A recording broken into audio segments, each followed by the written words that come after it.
Assalamualaikum warahmatullahi wabarakatuh. Selamat pagi semuanya, rekan-rekan mahasiswa. Hari ini merupakan pertemuan pertama kita, ya.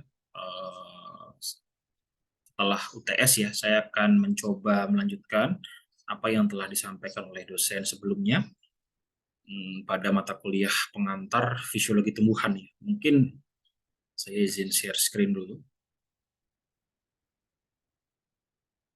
Ya, ini adalah RPS kita setelah ujian tengah semester ya pada mata kuliah pengantar fisiologi tumbuhan.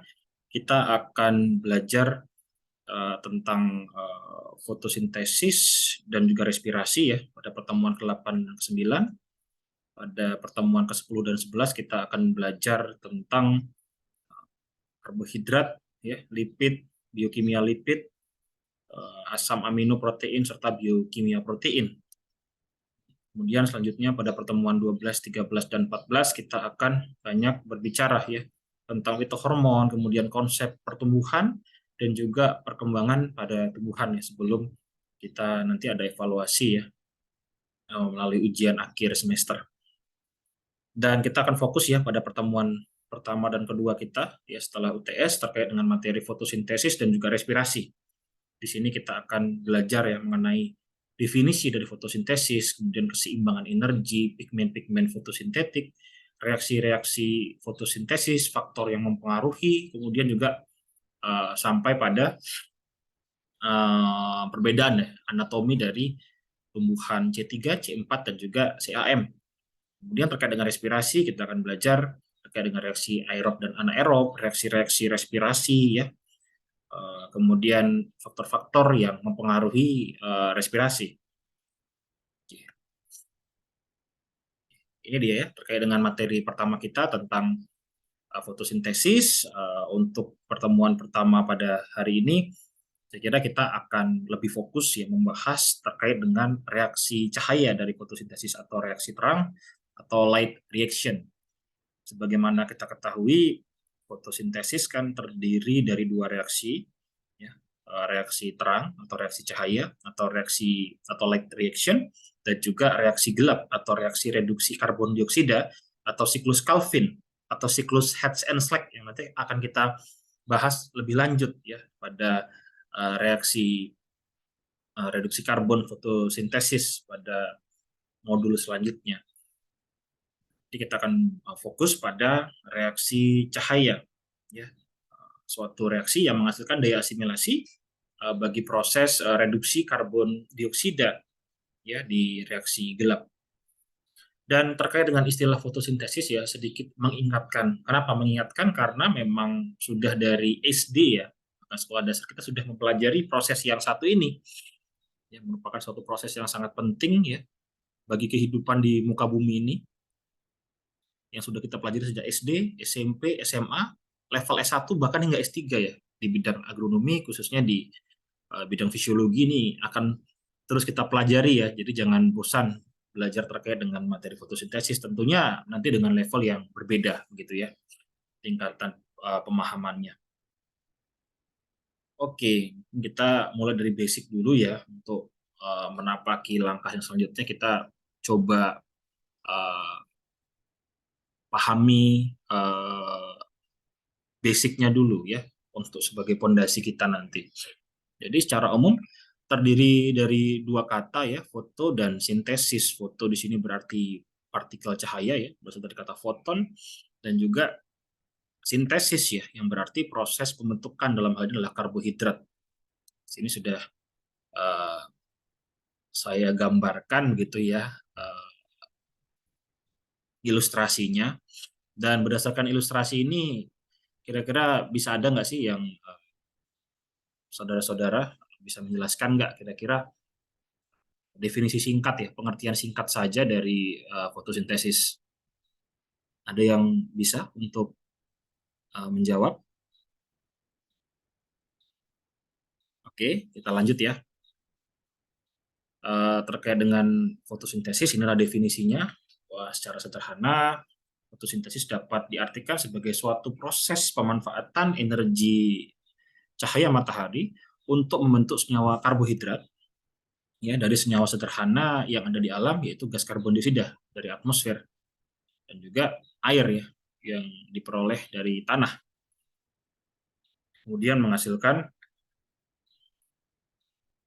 oksigen sebagai produk samping dari proses ini. Dan dari proses ini itu energi pada awalnya berasal dari energi cahaya matahari, ya, kemudian diproses ya dalam tubuh tanaman sehingga dapat mengubah ya gelombang elektromagnetik dari cahaya matahari menjadi energi kimia berupa ATP dan NADPH. Yang ini merupakan reaksi terang, daya asimilasi dari reaksi gelap ya, dan hasil reaksi ini akan dimanfaatkan dalam reaksi metabolisme reduksi karbon dioksida atau siklus Calvin. Jadi memang dua proses ya, saya sampaikan lagi, reaksi cahaya memanfaatkan energi cahaya matahari ya, kemudian dikonvert menjadi energi daya atau daya asimilasi berupa ATP dan NADPH.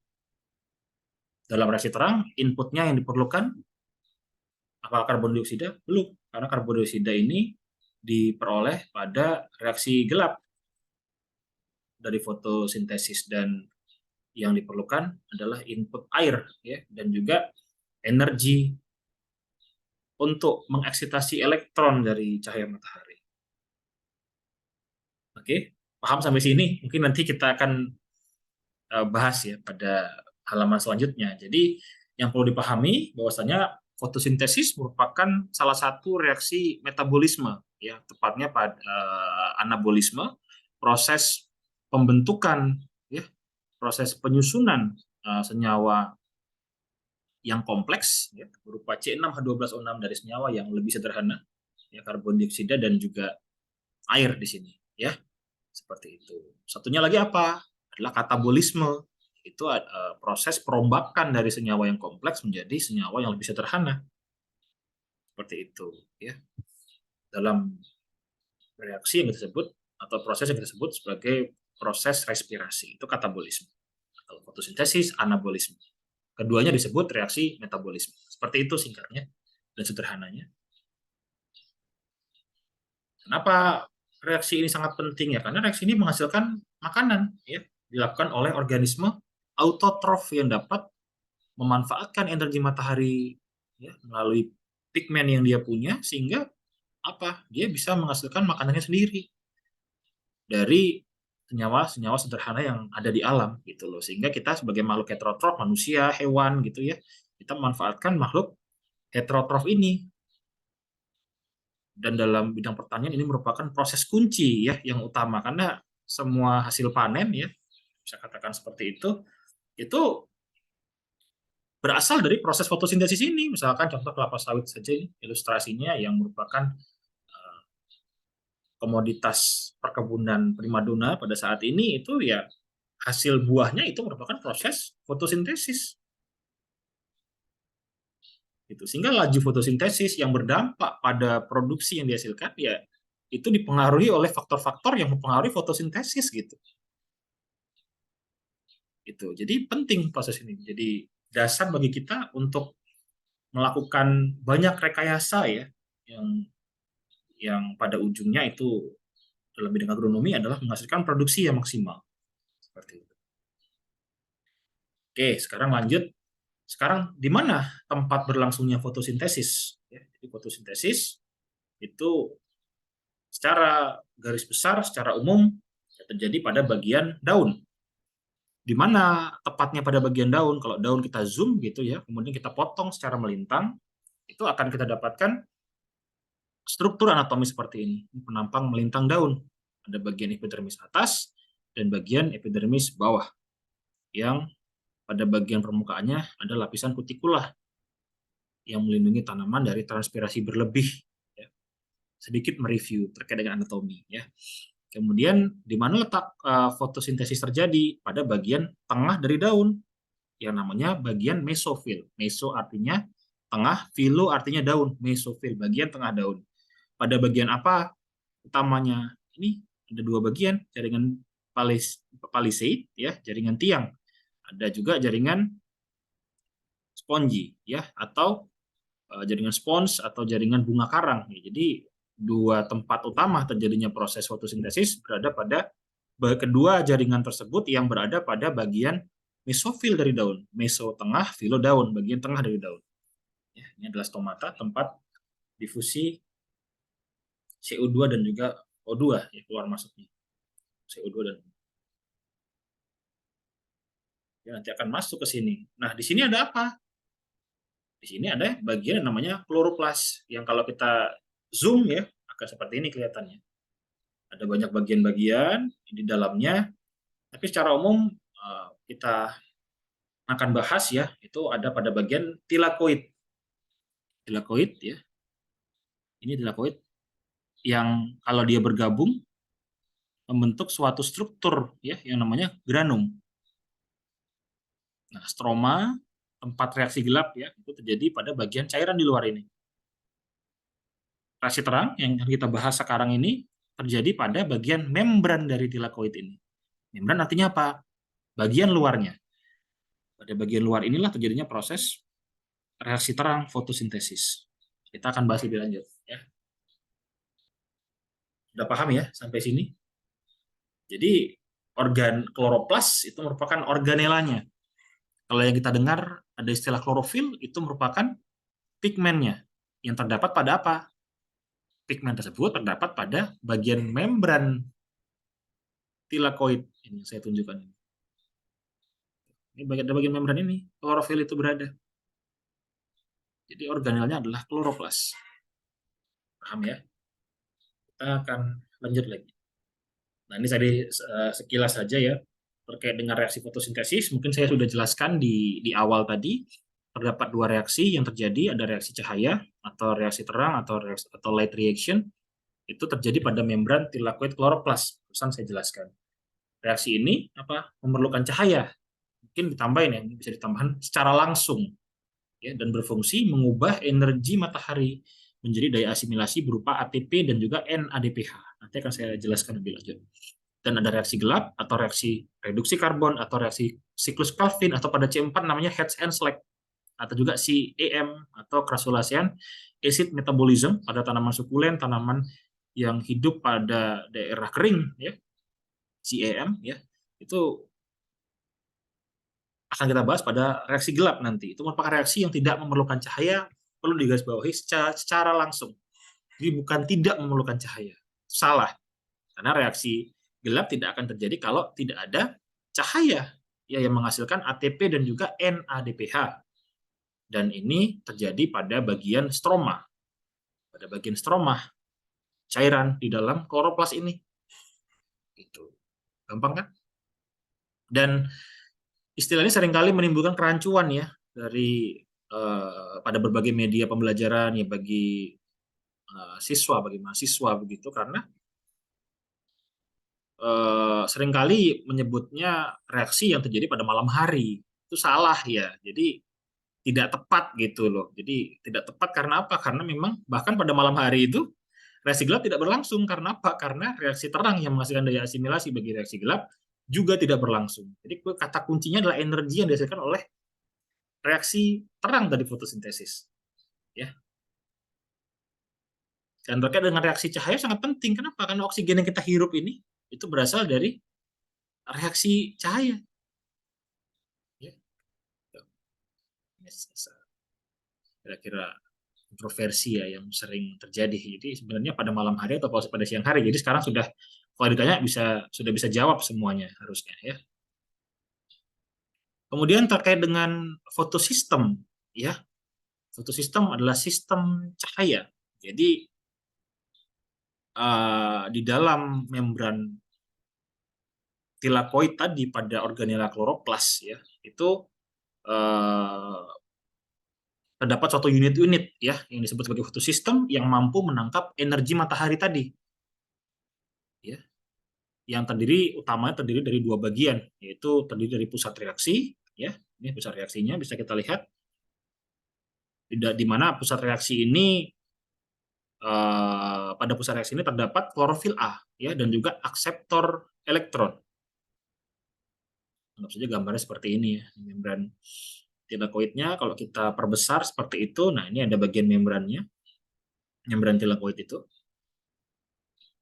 Ya, pokoknya strukturnya adalah phospholipid bilayer, ya. Phospholipid bilayer. Kemudian di sini ada unit-unit yang bekerja untuk menangkap energi matahari tadi, yang kita sebut sebagai fotosistem. Terdiri dari dua bagian.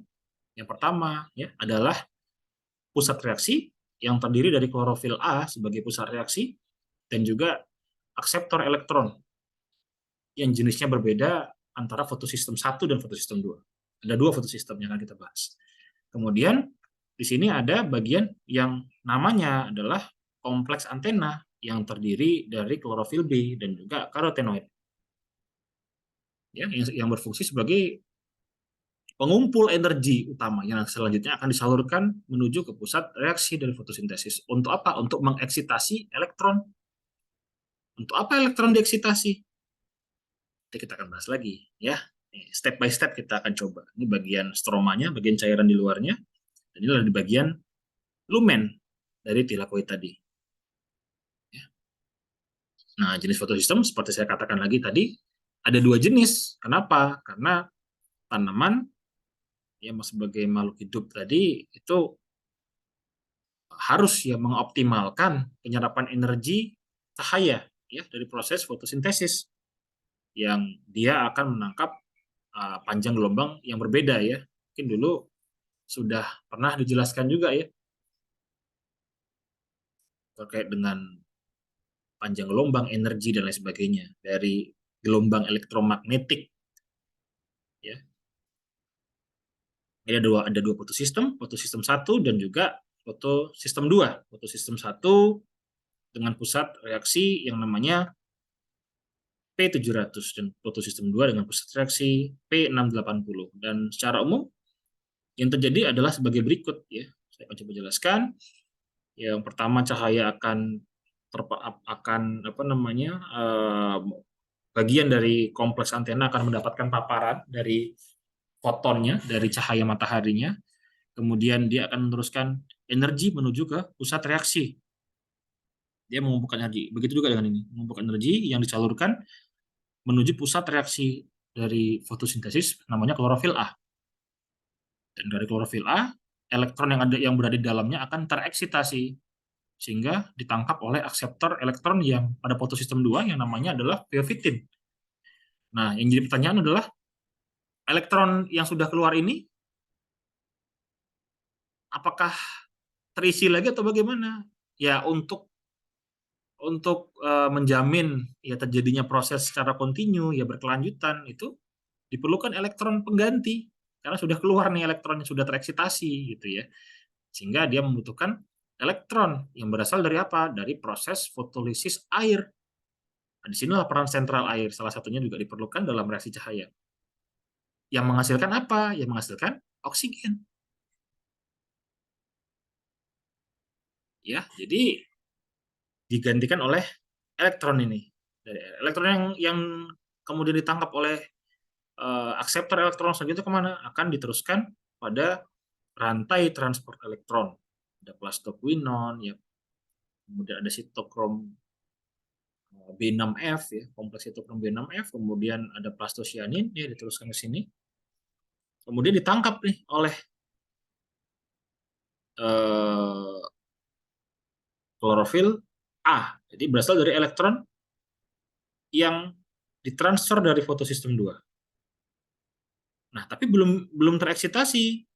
Nah, butuh cahaya lagi.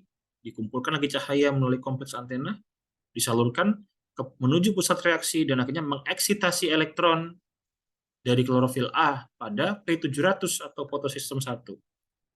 Ditangkap, kemudian diteruskan untuk membentuk yang namanya NADPH.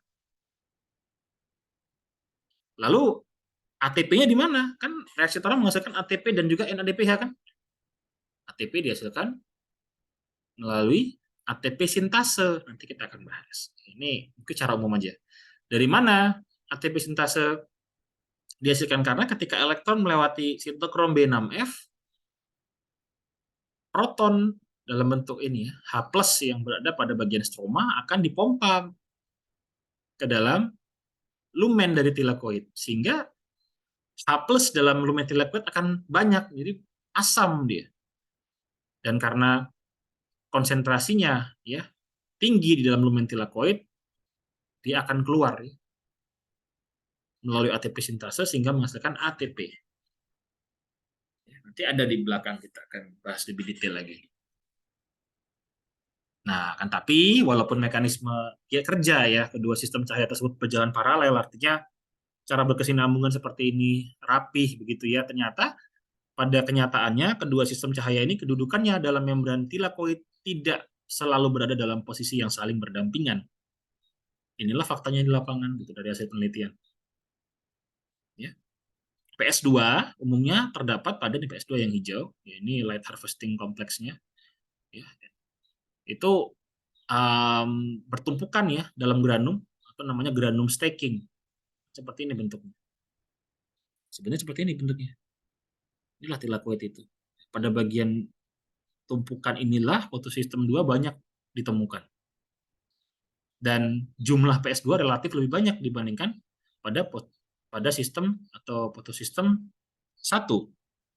Lebih banyak fotosistem cahaya 2-nya di granum stacking. Jadi fotosistem satunya bahkan hanya terdapat pada bagian permukaan ATP sintase. Fotosistem satu yang hijau ya. Ya, yang hijau yang ini. Satu. Yang hijau tua ini fotosistem 2. Sehingga belum ditemukan jawaban yang jelas, tapi mungkin hal tersebut mengindikasikan bahwa terdapat suatu molekul ya yang membawa elektron untuk menjembatani antara PS2 dan PS1, sehingga elektron dapat berdifusi dan ditransfer dari bagian grana ke stroma. Jadi gimana posisinya? Dia mungkin ada protein yang mentransfernya begitu. Jadi inilah ilmu pengetahuan ya, dinamis, tidak statis begitu. Mungkin bisa nanti diteliti lebih lanjut ya, bagaimana mekanismenya yang terjadi pada proses ini. Ya, fotosintesis juga level yang berbeda, gitu ya. Nah, sekarang pertanyaannya, bagaimana sih tadi dialirkan tadi ya? Bagaimana foton tadi mengenai kompleks antena, bagaimana mekanisme penyaluran energinya, itu dijelaskan pada ilustrasi berikut ya. Jadi kalau ini membran tilakoid, ini adalah fotosistem. Bagaimana cahaya matahari tadi yang bekerja ya dalam bentuk ini tadi, foton ya, partikel cahaya tadi, itu bisa dialirkan dari klorofil 1 menuju klorofil lainnya hingga mencapai pusat reaksi, dan nanti ada animasinya di modul ini ya. Nah, pada bagian pertama, molekul klorofil ketika tidak menerima cahaya tadi itu berada dalam keadaan tingkat energi yang rendah, disimbolkan dengan CHL atau pada fase yang namanya ground state.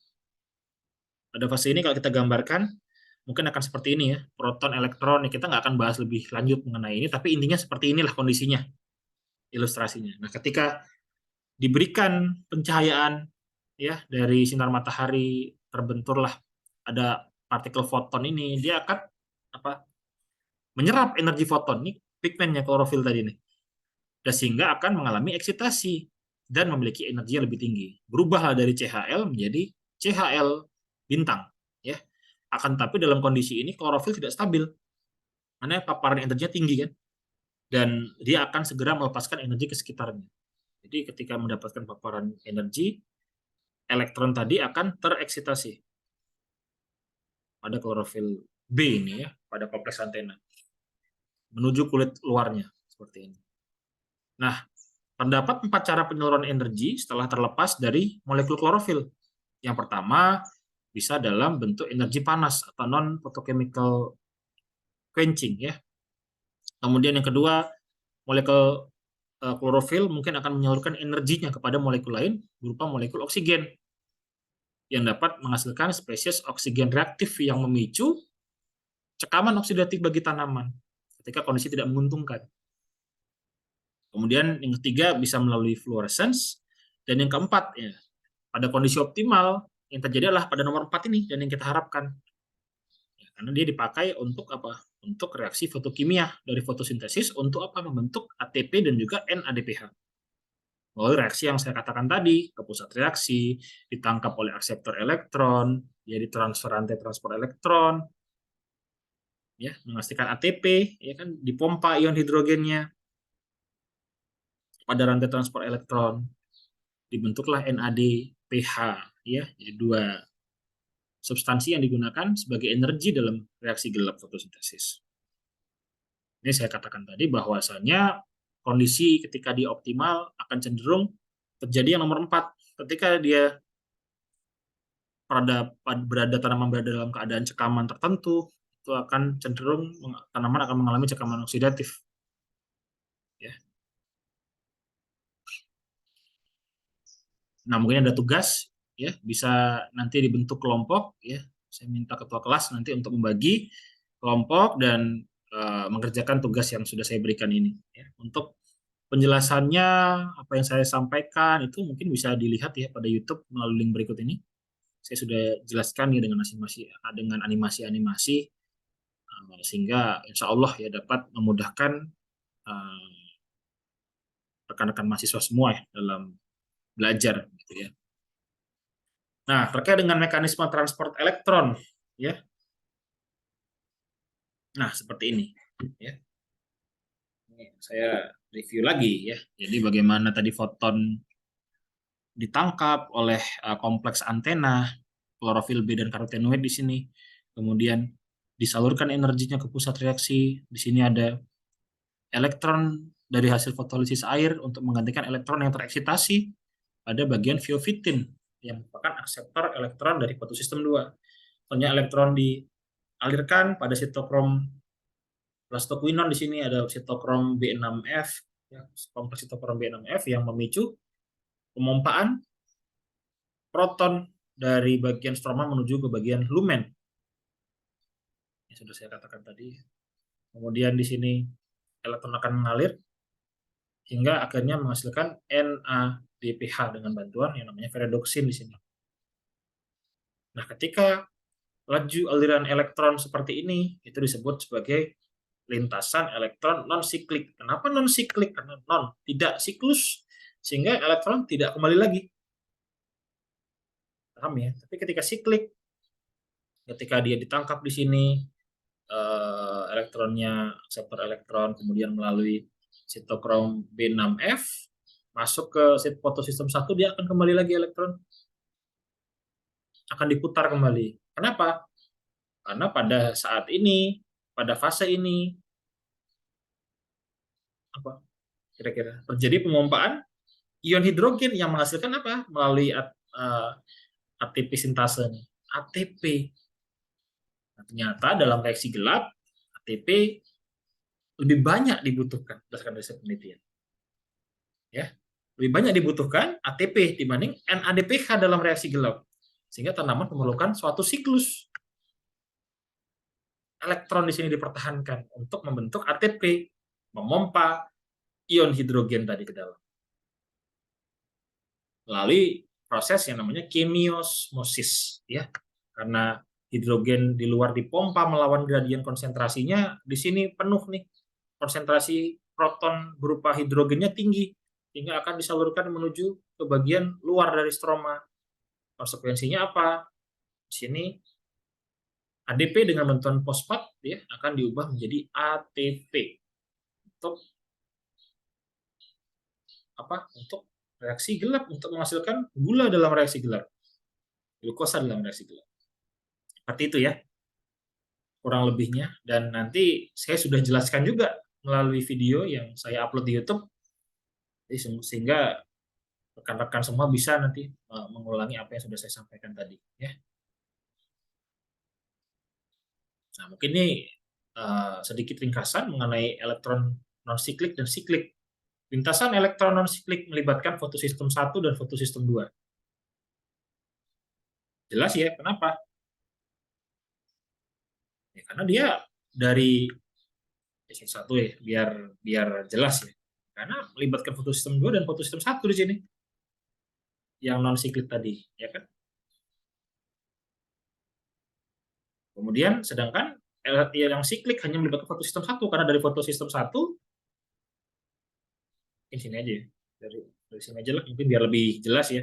Dari fotosistem 1 akan kembali menuju sitokrom B6, dikembalikan ke fotosistem 1 untuk memaksa proton masuk ke dalam lumen, sehingga memaksa di sini ATP sintase menghasilkan ATP, karena adanya perbedaan konsentrasi H di sini, sehingga akan keluar di sini ya, seperti itu. Selanjutnya lintasan elektron non siklik itu menghasilkan ATP, NADPH dan juga oksigen. Ya, karena dia tadi sudah saya kata-kata ada fotolisis air di situ, kemudian air dipecah untuk menghasilkan elektron pengganti yang tereksitasi dari fotosistem 2 tadi, sehingga akan menghasilkan oksigen. Sementara itu, lintasan elektron siklik hanya menghasilkan ATP, yang ternyata pada reaksi gelap lebih banyak dibutuhkan dibanding NADPH-nya. Sehingga dia butuh siklus di situ. Oke, kemudian sifatnya aliran elektron pada lintasan elektron siklik adalah bentuk siklus, namanya siklus ya. Sedangkan aliran elektron pada elektron non siklik adalah linear. Elektron tidak kembali lagi. Oke. Dan pada lintasan elektron siklik tidak terjadi fotolisis air. Ya, tidak terjadi karena fotolisis air terjadi pada yang non siklik pada fotosistem berapa? 2. Ya. Oke.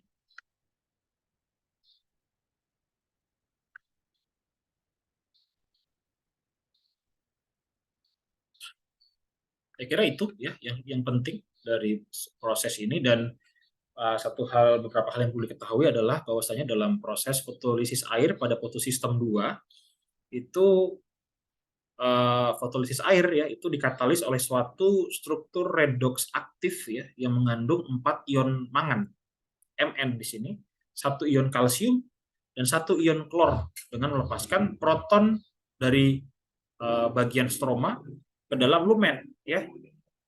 Jadi dibantu oleh unsur-unsur ini. Di sini juga bisa kita menjawab kenapa unsur Mn dibutuhkan bagi tanaman. Ya dalam apa? Dalam mana nih? Dalam fotosistem 2 dari reaksi cahaya fotosintesis. Kenapa ion kalsium dibutuhkan oleh tanaman? Salah satunya untuk ini juga. Bagian dari struktur redoks aktif yang membantu terjadinya fotolisis air. Ini bagian yang tak terpisahkan dari struktur itu. Ya, dan juga ion klor. Kenapa Cl juga dibutuhkan bagi tanaman? Kemudian di bagian pengiriman elektron fotosistem 1 juga ada protein plastosianin yang mengandung unsur Cu. Kenapa Cu dibutuhkan? Unsur-unsur mikro ini. Unsur mikro ya. Mn, Cu. Ya untuk ini. Untuk melakukan proses ini semua. Ya. Mungkin itu nanti apa yang saya jelaskan bisa dilihat lagi melalui video yang sudah saya upload di YouTube ya. Saya tampilkan linknya, kalian tinggal review, tinggal bahas lagi semuanya. Oke, tugasnya ini. Menurut saudara, mengapa lintasan elektron siklik diperlukan oleh tumbuhan? Sudah saya jawab tadi. Coba nanti di-review lagi apa yang sudah saya sampaikan ya. Dan untuk mendukung review yang kalian buat tadi, berdasarkan apa yang sudah saya jelaskan tadi, sudah saya kasih hint-nya, bukan hint lagi, mungkin sudah jawabannya itu. Ya. Coba review satu buah artikel ya, jurnal untuk mendukung argumen yang akan apa tadi yang sudah saya jelaskan dan akan saudara jelaskan kembali gitu ya. Ya, nanti ada beberapa tugas tadi ya. Yang pertama tadi terkait dengan ROS, kemudian yang sekarang terkait dengan lintasan elektron siklik. Kenapa diperlukan pada reaksi cahaya tanaman. Ini sedikit rangkuman ya. Itu bisa dibaca sendiri. Saya rasa kalau ini, tapi pada intinya di sini adalah reaksi cahaya suatu proses ya untuk menghasilkan daya asimilasi untuk reaksi gelap.